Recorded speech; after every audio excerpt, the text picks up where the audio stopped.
Harry from Canterbury wants to know whether any of us have ever had any cruel nicknames. He claims that he's quite tall and rather hirsute, and he says he's often called Lurch or Wolfie. He's always thought that Carl looks a bit like Mr. Potato Head. Yeah. No, there's no potato that round, but I suppose you could fashion a potato to be that round. Yeah. Maybe we could, if anyone can carve a potato into the roundest head ever, pop a couple of eyes on it.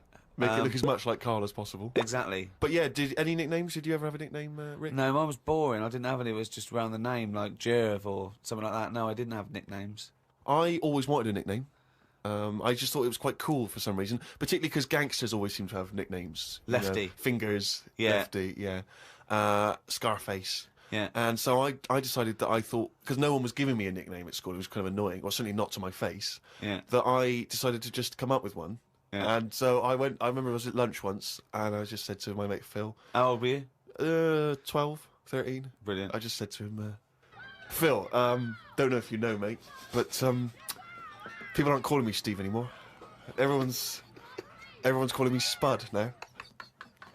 Now, I don't know why I thought Spud. It's weird. We should talk about Mr. Potato Head. I don't know why I thought Spud was a cool nickname. I just sort of, I think it's a grown-up name, though, isn't it? And it's also because I think it sounded like it was probably either something that you'd find in one of those kids' books, like the Famous Five, or like the Bash Street Kids. There'd be Spud, and I always imagine with Spud, he's not the leader of the gang, but he's a reliable member. I think Spud is the biggest lorry driver in one particular sort of car park. Yeah. Oh, here comes Spud. Yeah. And he gets out, all right, boys. And he's big and massive, and Spud can eat 2 breakfasts. Exactly, yeah. But I just, in my mind, it was, that I would be one day part of a gang, and it's, I'm Pinky, this is Jojo, and the tall guy's Spud. And you didn't catch on, it did never it? really caught. And he just went, oh yeah, right. And no one started, and I was hoping he'd go, everyone's calling Steve Spud.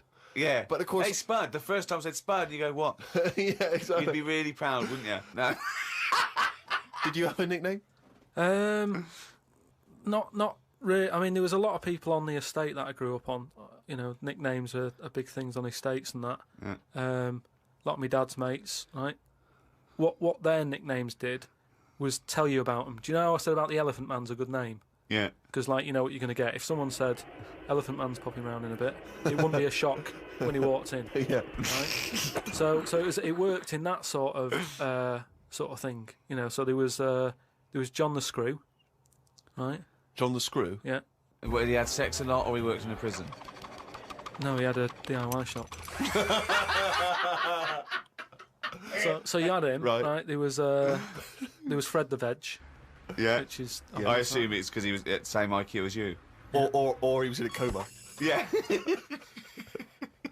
Right. There was my uncle, Tattoo Stan. All right. Yeah. He had like loads of tattoos that he'd just done himself. Oh my God. The problem was, because he did his tattoos himself, the ones on his left arm were really good. Because he was right-handed. On his right hand, rubbish. Right? So there was him. Great. And there was Jimmy the Hat. Jimmy the Hat? Yeah.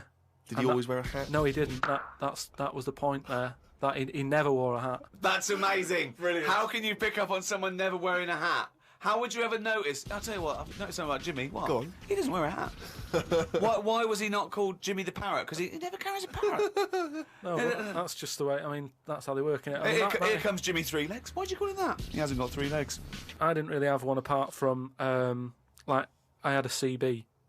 Like when you'd go on a CB radio and have a chat to people. Oh, this was a craze in the, was it late 70s, early 80s? Sort of early 80s.